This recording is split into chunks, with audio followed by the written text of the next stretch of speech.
In the peaceful countryside of Holcomb, Kansas, where people lived peacefully, one of America's most horrifying crimes that ever happened had taken place.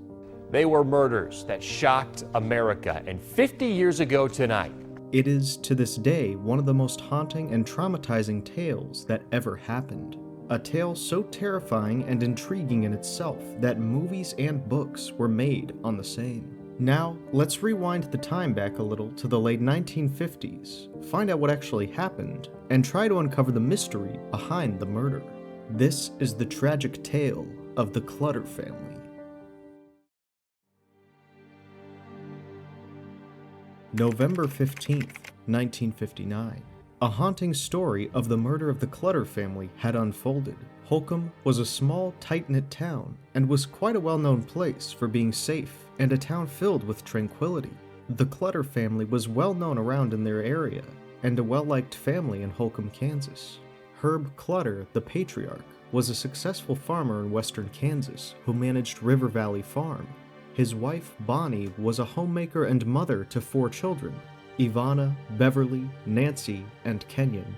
The children grew up soon and eventually moved out one by one, except for Nancy and Kenyon, who were the youngest. Nancy and Kenyon were mere teenagers. Nancy was 16 and studied at the Holcomb High School. She was a bright student and always scored straight A's. As a girl who lived in the countryside, she had always been passionate about horse riding. She was described as an outgoing and extroverted personality by her neighbors and friends. On the other hand, Kenyon was just 15 and a sophomore in high school. He was the youngest of 4. He was quite the opposite of Nancy. He was an introvert who had hunting and wood carving as his hobbies, and to kill time. In conclusion, the family was loved by the society. All of them lived in peace and harmony. But it took no time, just one night, for all of this to change and turn their lives upside down. It was a cold November night. In the early hours of November 15th, 2 ex-convicts, Richard Dick Hickock and Perry Smith, entered the Clutter's family home. Floyd Wells, a former cellmate of Hickock's, was a good friend of Herb Clutter. He had told Hickock that Clutter had a huge amount of cash stashed away in his safe. Believing the information given by the cellmate that there was a safe filled with cash, Hickock and Smith decided to get into the Clutter home, and once they got hold of the money, they would go and start a new life in Mexico. However, the safe didn't quite exist. Clutter only used checks for all his business transactions and did not have a safe. However, Hickock and Smith were desperate as well as dangerous. They were yearning with hunger for money and freedom, for which they were ready to do anything they could, even if that involved killing someone. They had pre-planned everything that they needed to do. All that was left was to wait for the perfect day. On the evening of November 14th, a day before the murder, Hickock and Smith drove more than 400 miles across the state to Kansas. They drove the whole night and decided to execute their plan early in the morning. The next day, November 15th, 1959, was doomsday for the Clutters. Hickock and Smith entered the Clutter family residence through an unlocked door when the family was still sleeping at night. The family woke up to the sounds around them, and when they realized what was happening, they panicked. The pair pushed Bonnie, Nancy, and Kenyon into a bathroom and then led Herb to his office. After hours of searching and scrounging when they couldn't find the safe, they tied up Herb, Bonnie, Nancy, and Kenyon one by one and systematically murdered them all. Maybe in anger of not finding the safe, or most probably had already planned to do so, whether they had found the safe or not. Herb Clutter was later found in the basement with his throat slashed and a shotgun wound to his head. Bonnie, Nancy, and Kenyon were found in their beds, all shot in the head. Everything looked very well planned.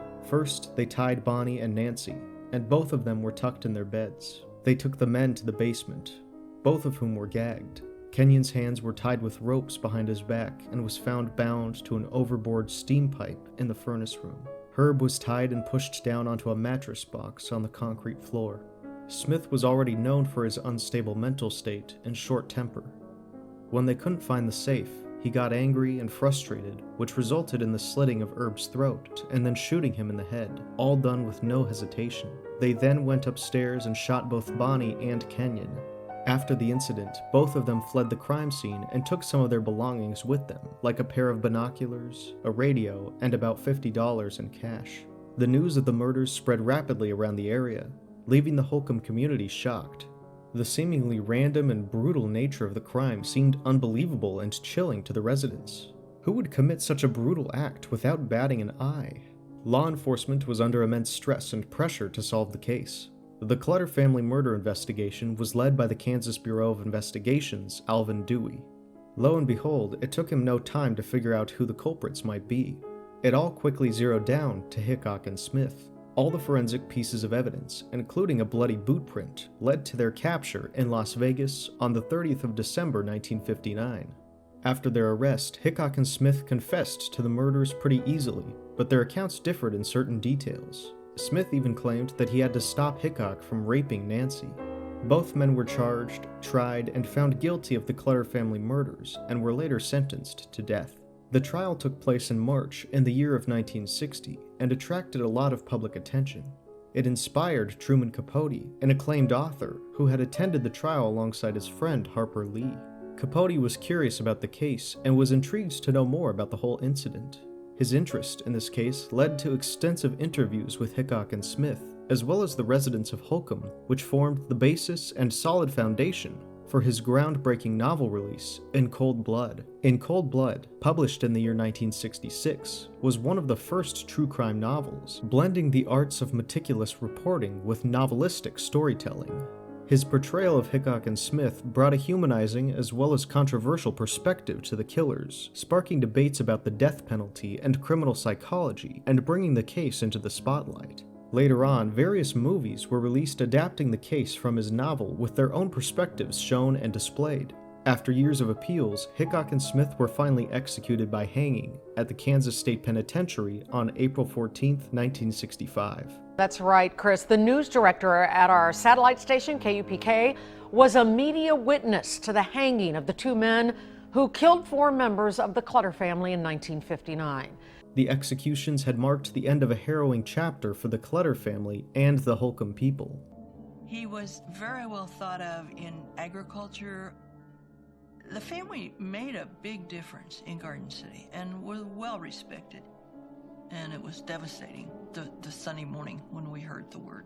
To date, the Clutter family murders are a sobering and harsh reminder of the fragility of life and the unpredictable nature of violence with mankind.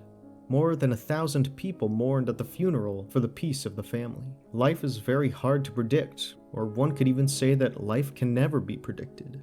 Life happens, as we all know, and no one knows what'll happen in the next 10 seconds of your life. Who knew a sweet little family living in a peaceful little town would endure such horror and pain, making the last night of their lives into a nightmare? The story continues to haunt everyone, as it left an indelible mark on everybody's lives. It continues to haunt everyone, because no one knows who the next killer might be, and who will be preyed upon by these cold-blooded killers. It reminds us of the tragic intersection between ordinary lives and extraordinary evil. So what do you think of this case? Have you read the infamous book of Truman Capote, In Cold Blood? Let us hear what you have to say about this case in the comments section below. Subscribe for more of such true crime stories. Thanks for watching.